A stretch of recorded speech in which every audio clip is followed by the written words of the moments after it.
അങ്ങനെയൊക്കെ ഒരുപാട് ദിവസം നീണ്ടു നിൽക്കുന്ന കൊട്ടിയൂർ മഹോത്സവത്തിൻ്റെ സമാപ്തിയിലേക്ക് അടുക്കാൻ പോവുകയാണ്.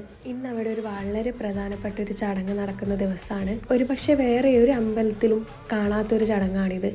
ആലിംഗന പുഷ്പാഞ്ജലി എന്നാണ് ഈ ചടങ്ങിൻ്റെ പേര് പോലെ തന്നെ ആലിംഗനം ചെയ്തിട്ടുള്ളൊരു ചടങ്ങ് തന്നെയാണിത്.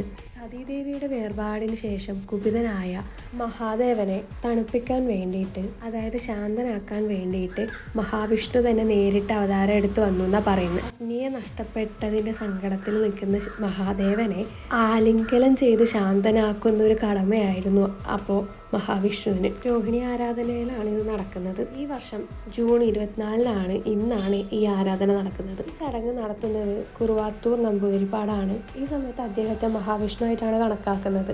ആദ്യം പൂ കൊണ്ട് ആ വിഗ്രഹം മൊത്തം മൂടിയിട്ട് പിന്നെ അതിലേക്ക് ആലിംഗനം ചെയ്ത് കിടക്കുകയാണ് ഈ ചടങ്ങ്. ഒരു ഫുൾ വീഡിയോ ഞാൻ ഇതിൽ ടാഗ് ചെയ്യുന്നുണ്ട്.